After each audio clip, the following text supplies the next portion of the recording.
Ahora con el ex parlamentario Richard Arce, miembro también de la Comisión de Crisis de esta gestión de la señora Dina Boluarte, ¿verdad? Vicky, buenas noches, un gusto poder dialogar contigo. En realidad asistí como ciudadano a la invitación porque ese comité de gestión de crisis es conformado por los ministros, lo preside el Premier y evidentemente ante la crisis que estamos viviendo me convocaron por mi experiencia, por mi formación profesional justamente en el tema de gestión de conflictos sociales y participé en ese espacio, ¿no?, en algunas reuniones, para sugerir sobre todo cómo se puede tender puentes, buscar algunos aliados estratégicos. Y entre esas salidas de tender puentes, ¿en algún momento se analizó justamente lo que estamos viendo, el tema internacional, el tema, por ejemplo, del señor López Obrador?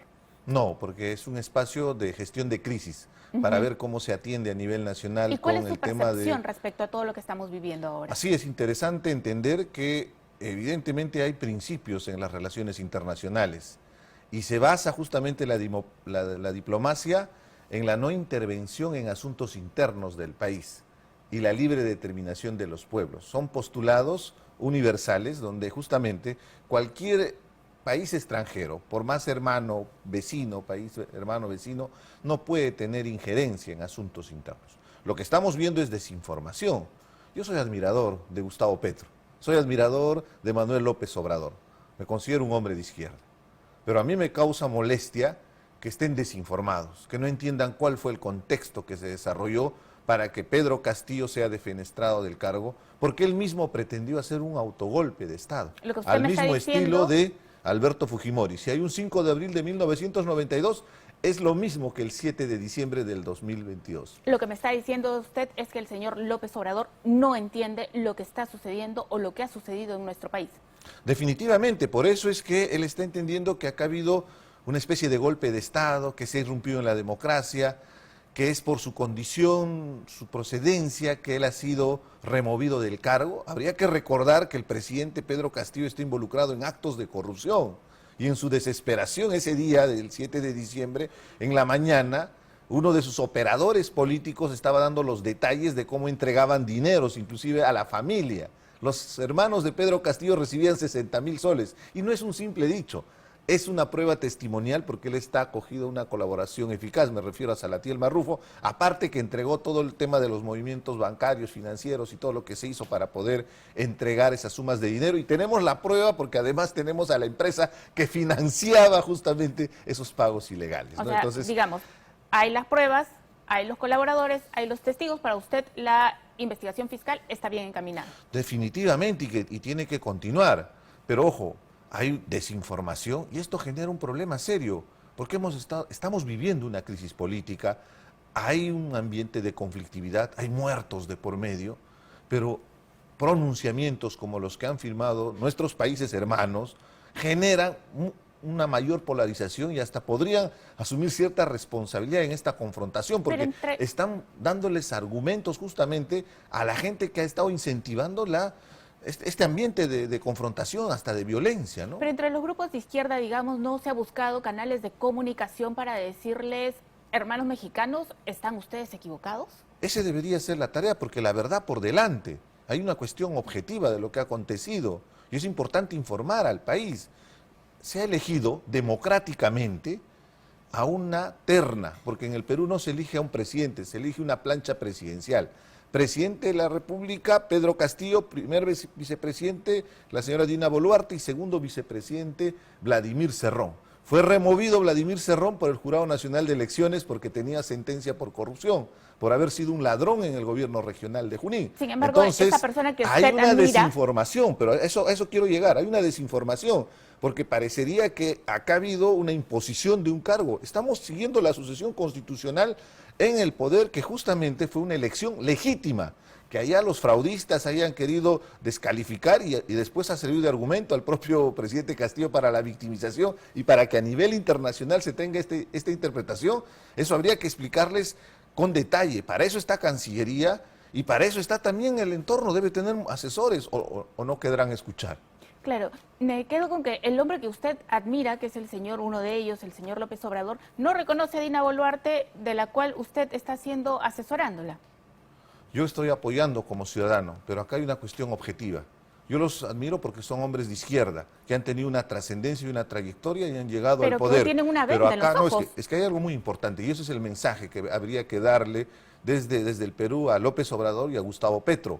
Un hombre de izquierda, en principio, defiende la democracia. Jamás va a avalar una intención golpista.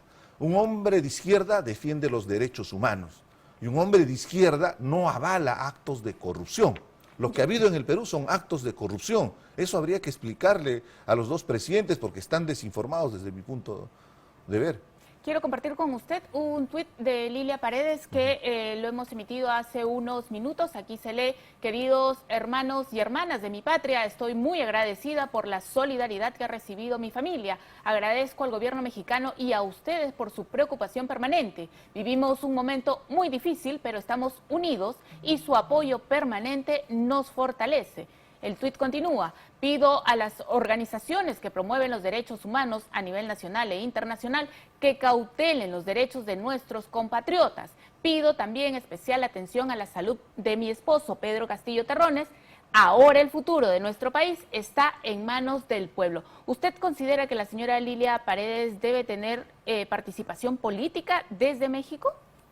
Evidentemente lo va a hacer y recuerda bien que no es la primera en algunos casos rehuir a la justicia. Pero hay un tema también humano, yo quisiera en eso ser muy enfático. Lamentablemente, Pedro Castillo ha arrastrado con sus actos de corrupción a su propia familia, más allá de la responsabilidad penal que podría tener, porque en las carpetas fiscales también está involucrada Lilia Paredes. Pero en el aspecto humano, creo que ya es bastante doloroso para su familia, uno, la separación, e irse a otro país, porque no va a regresar al Perú. Entonces, creo que ha sido saludable que le hayan dado el salvoconducto. Algunos pueden cuestionar porque hay una investigación, pero quiero que se entienda que la justicia no es venganza. La justicia tiene que buscar, como su nombre lo indica, una reparación y evidentemente que se confronte a los que han estado involucrados en corrupción. En ese aspecto pienso que hay que aceptar, le dieron el asilo político y el gobierno de México se encargará de su estadía porque tiene que pagarle un sueldo, tiene que darle una vivienda como corresponde y está establecido en el derecho internacional.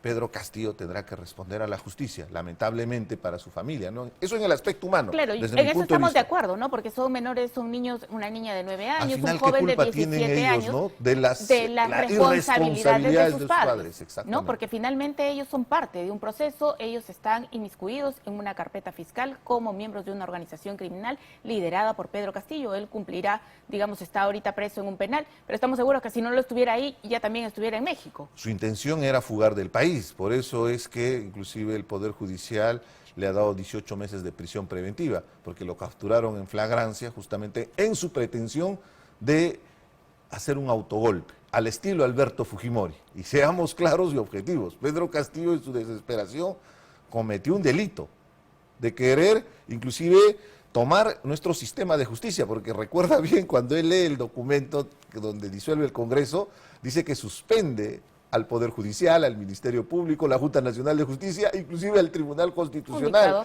Lo mismo, y eso evidentemente, eso son acciones de una pretensión de querer tomar el poder a la mala, seamos claros. Pero digamos, ha pasado un año y medio, y ahora ¿cuál es su postura respecto a Pedro Castillo? Porque ustedes entre izquierdas hicieron, digamos, hicieron alianzas para que él sea nombrado presidente, para que sea elegido presidente. La izquierda hizo, la mayoría de los grupos de izquierda hicieron acuerdos políticos, como es lo objetivo y lo lógico de apoyar una propuesta. Se equivocaron. Definitivamente, pero también hubo un sector que hizo un apoyo crítico, y en ahí me puedo considerar, porque soy objetivo, jamás votaría por el fujimorismo, por todo lo que ha representado en la década de los 90. Y lamentablemente, ahora Pedro Castillo está involucrado en lo que tanto hemos criticado.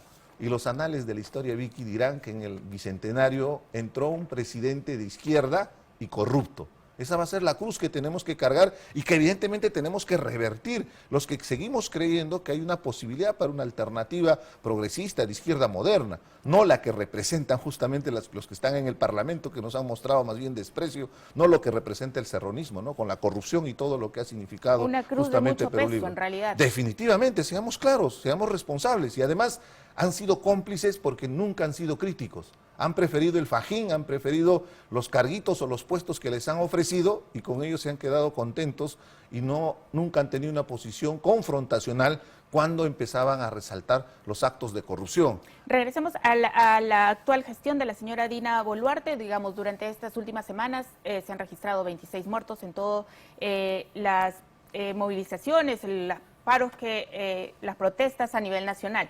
Hoy día se ha abierto una investigación preliminar.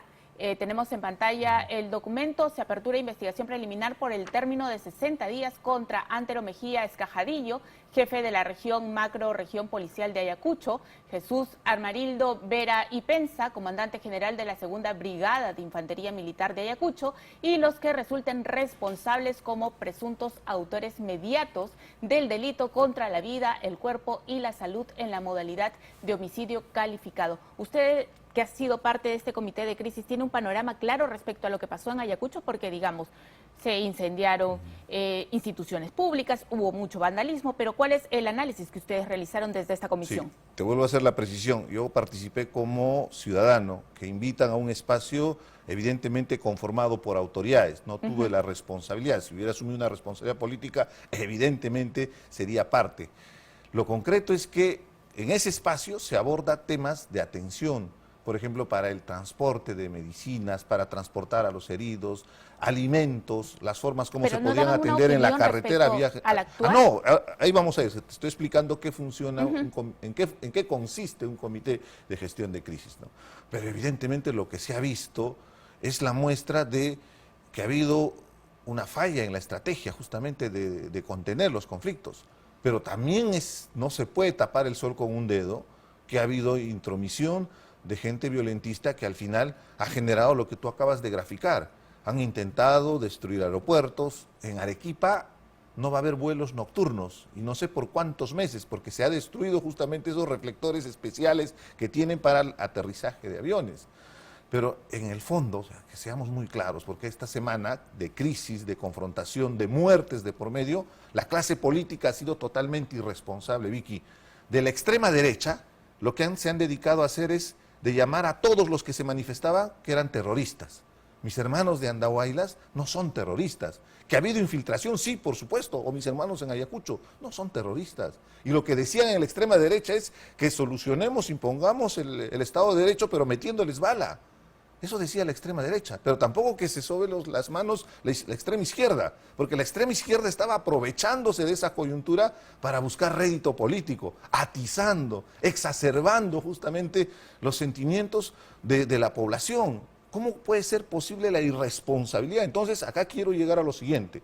Sería un análisis reduccionista solo responsabilizar por la muerte a la policía y a las Fuerzas Armadas. Acá hay otros responsables que han generado, para empezar, un contexto y un ambiente de conflictividad. 17 meses de discursos de odio.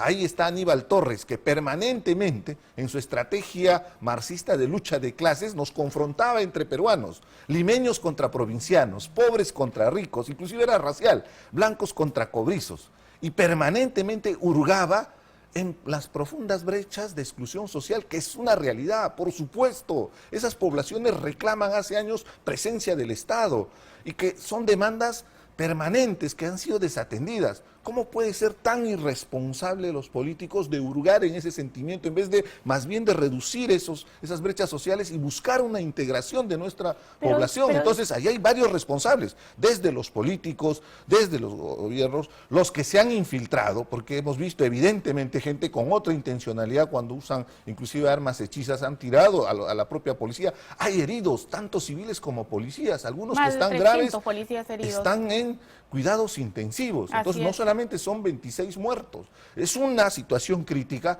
que pasa factura evidentemente al gobierno. Por eso entiendo que ha habido la remoción de ministros, que se investigue, y saludo que se abran las investigaciones fiscales, judiciales, pero también de parte del gobierno tiene que empezar a trabajar la reparación civil, porque el Ministerio de Justicia tiene un área especializada para poder atender a las familias de las víctimas, ¿no? Yo quiero, por favor, que usted nos acompañe a escuchar una de las declaraciones de una de las víctimas en Arequipa, que afirma que su hijo fue obligado a acudir a estas protestas. Escuchemos, por favor. Lo que ella me informa es que les exigen a todos los mineros informales, Ya. les exigen que vayan a la marcha, que vayan a la protesta. ¿Y él no que quería vayan, ir? que vayan. ¿Y él no quería ir? Él no quería irse, él estaba escondido en su domicilio. O sea, ¿él no estaba participando en las protestas? No. Él recién había salido ayer y ayer le agarran y le llevan. Yo soy pobre, no tengo ni 10 céntimos en mi bolsillo. Necesito tu ayuda, presidenta, de los congresistas. ¿Qué sensación le causa? Evidentemente de consternación y de dolor, porque ¿qué palabras le podemos decir a los familiares de los fallecidos? Ahí ya no hay la forma de buscar una solución, pero evidentemente de parte del Estado hay programas de reparación. El Ministerio de Justicia debería empezar a accionar inmediatamente para poder atender, no solamente de los que han fallecido, de los que están heridos. Lo que sí es muy importante es la atención médica también para garantizar, recuperar su estado de salud. Ahora, te repito, la justicia acá tiene que accionar, investigar a todos los responsables. Recuerda bien, y en eso a mí me indigna mucho el rol de los políticos, que en esta situación, en vez de exhortar la tranquilidad, la paz, creo que esa es la racionalidad. Si dos personas están peleando en la calle, Vicky, ¿qué tú vas a hacer? ¿Vas a incentivar el morbo de la confrontación, que se agarren a golpes, o más bien vas a tratar de tranquilizar? Ese es el rol del político, pero hemos visto Pero, por ejemplo, de teníamos manera a Pedro Castillo en sus irresponsable. cartas A eso asustando voy. las movilizaciones, llamando a la a Betsy gente. Chávez, a Bermejo, También. aprovechándose, pero igual al otro lado. A quien se le ha encontrado dinamita, se le ha Además, encontrado y aparte, mecha. pero a la extrema derecha terruqueando a todo el mundo, como si no entendieran que hay problemas graves en nuestro país, que la población tiene que salir a una calle, tiene que tomar una carretera que es ilegal, pero es la única manera de hacerse visible, de poder hacerse escuchar con ese Estado ausente. Entonces, ahí hay otros corresponsables, como te he estado graficando. Ahora, si vamos al ámbito político, hoy día la congresista Margot Palacios de Perú Libre, de la izquierda, de la que usted es parte, ha presentado una denuncia ante la Corte Interamericana de Derechos Humanos contra la presidenta Dina Boluarte por genocidio y también contra el exministro de Defensa, el exministro del Interior y algunos mandos de las fuerzas policiales y armadas.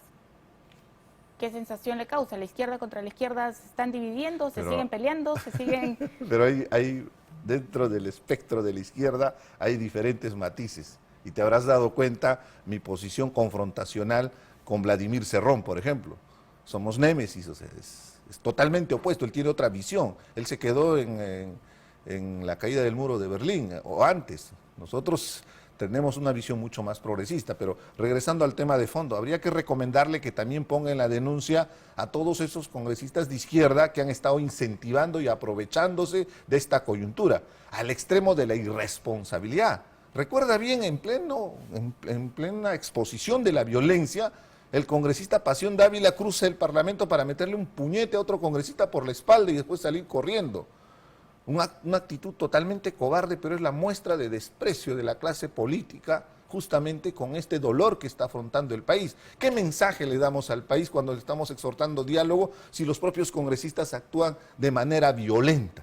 Que no entienden que pueden argumentar, que podemos estar en las antípodas de las posiciones, pero aún así siempre tiene que primar el diálogo y el respeto. Se puede expresar palabras muy duras y confrontar abiertamente, pero siempre en el orden del respeto. Lo que estamos viendo en el Congreso es aprovechamiento político. Y es lamentable que justamente los que se llaman de izquierda no se den cuenta que han estado avalando un gobierno corrupto. Hay cantidad de denuncias, son más de 50 carpetas fiscales. Y son ellos, recuerda bien, que han votado para la vacancia del presidente. Que después a los 2 días les haya caído el cargo de conciencia y después salgan con 1000 argumentos, inclusive a decir que el presidente Castillo no sabía lo que estaba leyendo, que le han dado un brebaje, recuerda bien, al inefable Bellido, tratando de insultar inclusive la inteligencia de los peruanos como argumento para poder defender lo irracional. Son las acciones que han generado este ambiente de violencia. Y vaya a saber Dios qué más habrán hecho para movilizar a nivel nacional justamente a grupos de radicales para que se infiltre en una protesta legítima. Pero ahora, esta protesta ha tenido cabida también en los partidos políticos. O sea, digamos, la DIRCOTE ha estado realizando diversos allanamientos y aquí lo hemos venido reportando. Se han encontrado machetes, como le digo, se ha encontrado dinamita. O sea, ha habido una organización para también entregar insumos y herramientas de ataque a estas personas que salían a las calles. Para desde la infligir izquierda. daño, y que evidentemente es daño inclusive letal, ¿no? Entonces, el derecho a la insurgencia, el derecho a la protesta es constitucional, es legítimo, y si no estamos de acuerdo, podemos organizarnos y salir a marchar. Pero hay una delgada línea que nos divide con el vandalismo y las acciones violentas cuando empiezas a destruir propiedad pública, propiedad privada, o llegas al extremo, como por ejemplo pretender tomar un aeropuerto, que en circunstancias como esta son los únicos espacios para poder atender emergencias. Es que no quedan en pretensiones, quedan en hechos, No, en porque acciones, finalmente por lo eso. toman, ¿no? Entonces, a lo que voy es, hay que ver en contexto todo lo que ha sucedido. Por eso te vuelvo a repetir, es reduccionista solo responsabilizar a la policía y a las Fuerzas Armadas. Acá hay otros responsables desde los propios políticos. ¿Dónde está la responsabilidad hasta cuando se publicaba una imagen? Yo soy de Andahuaylas, permanentemente mis hermanos me han estado reportando la información. Yo nunca he publicado las imágenes, porque para empezar tenemos que respetar el dolor de ese sufrimiento, pero sobre todo para evitar que haya confrontación. Y es en esa circunstancia que en la semana, cuando ya pasó lo de Andahuaylas, que recibo una llamada de la presidenta Dina Boluarte y me dice, somos paisanos, nuestra tierra se está desangrando, trata de ayudarnos, ¿qué podemos hacer para poder atender a nuestra población y tratar de morigerar esta situación de conflictividad? Y es por eso que yo participo en esas ¿Y lo reuniones. invitó a ser parte del gabinete en algún momento? En su momento, cuando estuvimos conversando, ella me planteó asumir alguna responsabilidad formal, una responsabilidad ¿Cuál? política. ¿En qué ministerio? ¿En qué cartera? cartera? Es que en ese momento, en la conversación, yo lo que le planteé, centrémonos en la atención de estos problemas. Una vez que atendamos la necesidad que sobre todo se llegue a un clima de paz social, que es el objetivo, en ese momento evaluaremos. Tengo capacidades, tengo competencias por mi formación, por mi experiencia profesional, inclusive soy docente universitario, entonces eso se va a ver en un segundo momento. O sea, no fue mi intención buscar un cargo público. No han cerrado la propuesta, a invitación, digamos. Claro, yo asisto a invitación de la presidenta, pero también ese gesto resaltemos, ¿no? Porque es importante que convoque a los ciudadanos de buena fe, de buena voluntad, en una situación donde corresponde apoyar para poner paños fríos, para poder ayudar a que recuperemos ese clima de paz social, porque también seamos conscientes, hay sectores que están pretendiendo incendiar la pradera. ¿Y vamos que a lograr anarquía. este clima de calma con el gabinete de Otárola? Mira, tengo yo una lectura al respecto. Definitivamente ha habido un costo político, por eso ha habido una remoción. Yo el día de hoy he titulado en el artículo que publico en un diario importante del país, una tregua navideña. Porque evidentemente es una tregua según lo que vienen reportando. O sea, no podemos quedarnos con los brazos cruzados. Pero acá viene a tallar el Congreso de la República. Fíjate la irresponsabilidad del Congreso de la República frente al pedido y al clamor popular del adelanto de elecciones. Han aprobado primera votación. Ojo, no está aprobado todavía el adelanto de elecciones. Falta Solo una se ha aprobado votación. la primera votación. Y lo que Así yo es. quisiera denunciar acá, y mañana sale mi otro artículo, tengo una sospecha. Es una sospecha que vamos a ir viendo que tiene ciertos argumentos de validez. ¿Qué sucede? Esto tiene que ser aprobado en una segunda votación, porque es una reforma constitucional. Las reformas constitucionales requieren 2 legislaturas. Así es. La legislatura termina ahora en diciembre, la han ampliado hasta el 31 de enero. ¿Y cuál es su hipótesis? Mi hipótesis es la siguiente. Va a llegar 1 de febrero. Primero, habrá que rezar si abren la legislatura el 1 de febrero. O de repente están ahí ensimismados con el verano y se recuerdan que recién en marzo les corresponde abrir y podrían utilizar como pretexto que recién la legislatura se abre en marzo. Ahí viene la segunda hipótesis, la sospecha que tengo.